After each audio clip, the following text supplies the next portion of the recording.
नमस्कार दोस्तों, आज का टॉपिक है सूत्रा मॉडल। इस टॉपिक में आपको मिलेगा कि सूत्रा मॉडल क्या है, इसके क्या पैरामीटर है, इसमें क्या समस्या है। क्योंकि माना जा रहा है कि जो कोविड की दूसरी लहर है आने के लिए यही मॉडल जिम्मेदार है। चलिए लास्ट तक बने रहिए, आपको सब पॉइंट समझ में आ जाएगा। शुरू करते हैं।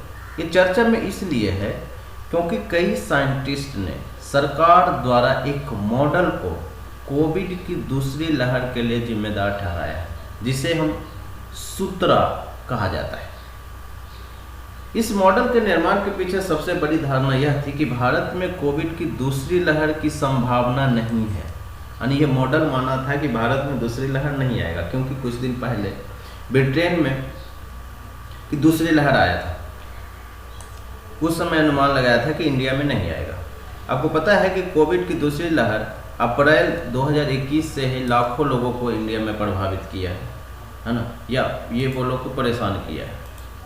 अगर मैं बात करूं कि इस मॉडल का कुछ परिचय हम करा देते हैं कि आईआईटी कानपुर और आईआईटी हैदराबाद के कुछ साइंटिस्ट ने भारत में कोविड ग्राफ का पूर्वानुमान लगाने के लिए सूत्रा मॉडल लागू किया है ना। अगर मैं सूत्रा मॉडल की बात करूं कि ये 3 मापदंड पे काम करता है। क्या काम करता है? एक है बीटा, एक है रीच, दूसरा है एप्सिलॉन।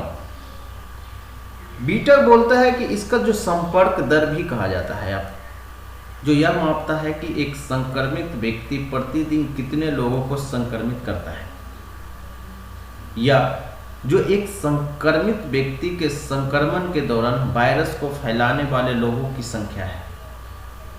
रिच का मतलब है ये कितने लोगों को संक्रमित कर चुका है, और एप्सिलॉन का मतलब है कि एक्टिव केस और इनएक्टिव केस का रेशियो बताता है। अब इसमें दिक्कत क्या है और समस्या क्या है? इसमें समस्या है इसकी भिन्नता, चेंजेज बहुत ज़्यादा है। कि सूत्रा मॉडल के पूर्वानुमान के कई एग्जाम्पल ऐसे हैं कि जो रियल मामले हैं और जो ये पूर्वानुमान लगाए हैं ये आसपास भी नहीं है ना। और इस पूर्वानुमान से ही सरकार की जो नीति है या सरकार जो भी कदम उठाती है इसी अनुमान पर उठाती है, और जो ये अनुमान फेल हो रहा है और बहुत ज़्यादा तेज़ी से फेल हो रहा है। अगर मैं पैरामीटर की बात करूं कि ये अनेक पैरामीटर पर काम कर रहा है। जैसे एक पैरामीटर है, ये फेल कर गया, तो ये दूसरा पैरामीटर या इसी में चेंज कर दिया है ये को ही, है ना, उस मापदंडों को पुनर्गठित किया जाता है। और जब आप ज़्यादा पैरामीटर चेंजेस करेंगे तो इससे क्या होगा कि ओवरलिफ्टिंग ज़्यादा होगा। इसका मतलब ये भी होता है कि सरकार की नीति जो है वो तेज़ी से फेल कर रही है या काम नहीं कर रही है, तभी आप चेंज कर रहे हैं, है ना, तोड़ मरोड़ के डाटा पेश करना। दूसरा है वायरस के व्यवहार को अनदेखी करना। सूत्रा मॉडल में वायरस के व्यवहार को पहचानने वाले गुणों की कमी है।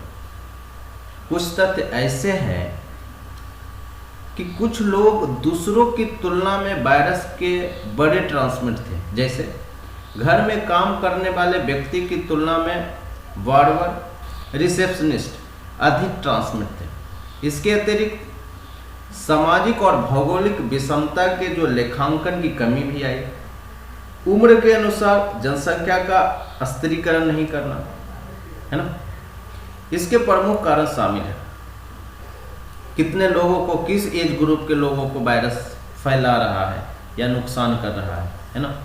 उसी टाइप से अगर हम चेंजेज की बात करें कि वायरस हम जो बोल रहे हैं कि सेकेंड वेव है, सेकेंड वेव का मतलब है कि फर्स्ट वेव की तुलना में सेकेंड वेव में कुछ चेंजेज किया है ना, तो उस चेंजेज को अनदेखी करना, और अगर चेंज हो रहे हैं तो उसके परिवर्तन के पीछे क्या कारण है, इसमें भी जो सूत्रा मॉडल है वो फेल किया है। तो यही है। आई होप आपको समझ में आया हो। Thank you.